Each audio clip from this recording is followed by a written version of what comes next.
Hey everybody, Barry Kleiman. When we left off in the last video, I was reminding you, always remind myself of the wisdom of Keith Cunningham. Even smart people do dumb things. I will tell you that if you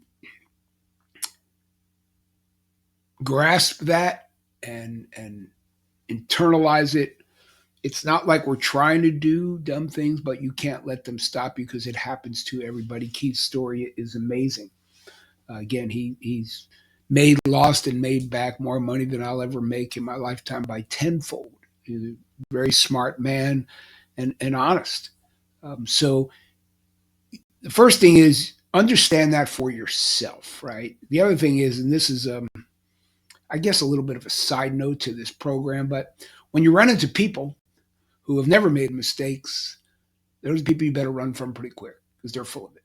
Right? Even smart people do dumb things. Nobody's flawless. There are narcissists out there who make them and won't admit to them or never made a mistake in their life. So they say whatever. So little sidelight, but when that happens to you, I'd say sprint. Get out of there quickly because usually the finger pointer is the one who's made most of the errors and just deflecting. Again, another story for another day.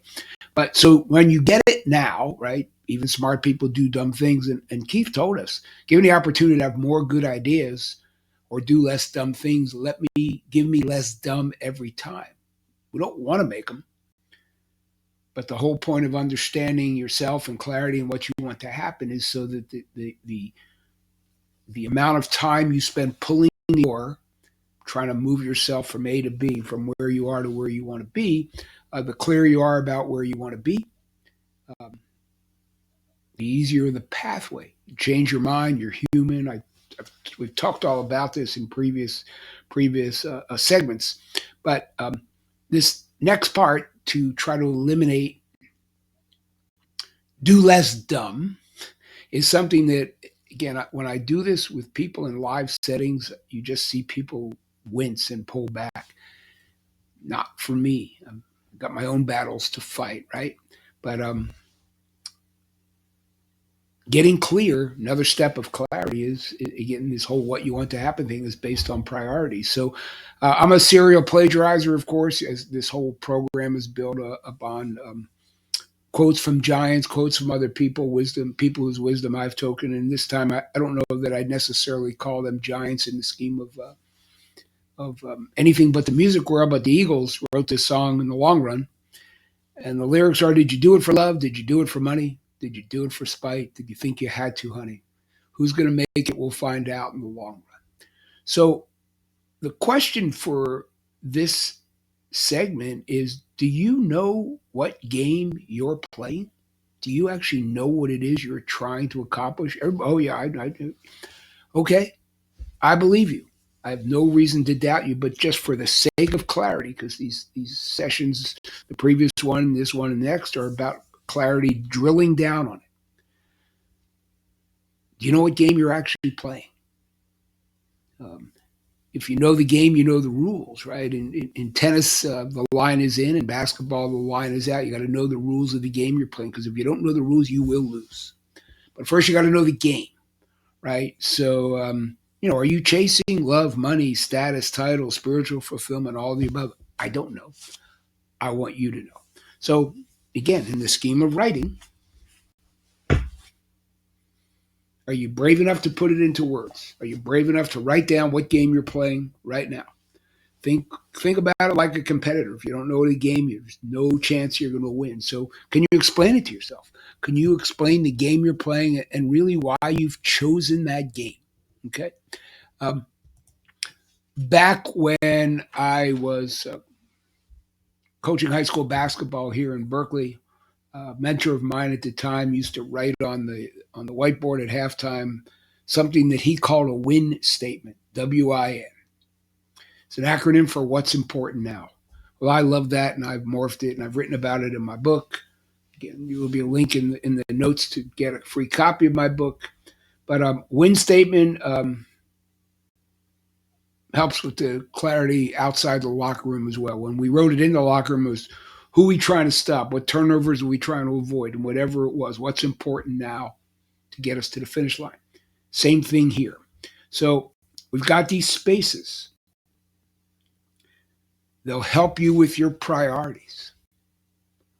If you're warped on your priorities, it's going to be a long haul, right? If you don't understand your priorities, if you don't prioritize your life, somebody else will, and it happens often, and it happens to so many of us. And one more time, it happened to me.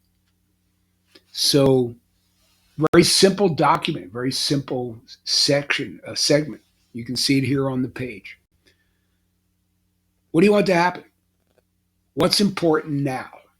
If you make a list of 30 things and ultimately suss out the top 5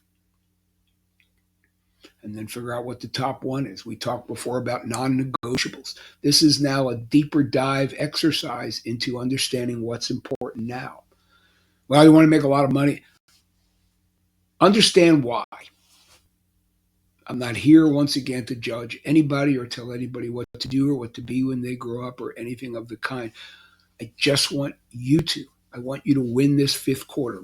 Most of the people with whom I work with, and again, I did it myself. I was in extensive. I'm still in coaching programs. When you lose sight of priorities and you begin to wing it, it kind of feels fun, right? But Oprah said you got to take responsibility for yourself. I guess that was not Oprah. But so here it is. Simple. Make a list of what you want to happen, what's important now. Don't worry about 20 years. You'll get there if you do. We'll all get there if we do. But what's important now? And why is it important? Maybe the most important thing in your life is to do 20 push-ups every day. Why? Because you got horribly out of shape, and when you get out of shape, you feel like crap. That's great. Understand your priorities. You'll understand how to segment your time. You'll understand why it is you're doing what you're doing. You'll understand what game you're playing, right? And where this is all going to evolve.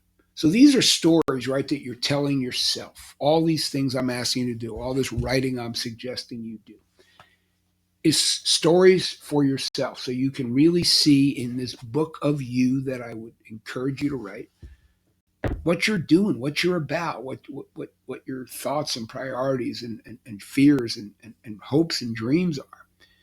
And get them documented, right? Change your mind one again at any time, but get them documented. These are the stories you tell yourself later. Could be tomorrow. I don't know. I don't have a crystal ball, but at some point you're going to have to tell your story to somebody else for some reason or for some purpose. Could be a job interview. Could be a potential a spouse. Could be one of your kids. It could be a boss, a potential investor, any number of people. Could be a peace officer. It doesn't matter, right? But if you're authentic and you're on brand and you can explain it and you can explain why, you're going to have that much more credibility and you're going to live a life of integrity. Anybody who wings it, right? And it seems fun, right? It's kind of, it doesn't matter. I'll just figure it out as I go along. You can do that. But once again, almost everybody who I can think of and anybody who you can think of who's gotten really far and sustained their success kept on top of their priorities. So here it is. And the last thing I'll say is see the lyrics at the bottom. Don't let the Joneses get you down. So many people want to get a fancy car because of their neighbor. They'll never admit it, or they want to do something because of somebody else, not because of who they are. So don't let the Joneses get you down. Okay. We're just about at the end of training camp. Hopefully, you're getting this, you're doing this, you're using this for yourself. If you're not, you're not. All I can do is put out the effort and suggest the reasons why this will become one of the most empowering and powerful things that you can do for yourself is to chronicle what's going on in your brain. You have choice. Make the choices that you want to make that are based on your priorities. Okay? Stay safe, everybody. We'll catch you on the next one, but please do this work. I think you'll really appreciate it. And like I say, thank me later. Stay safe.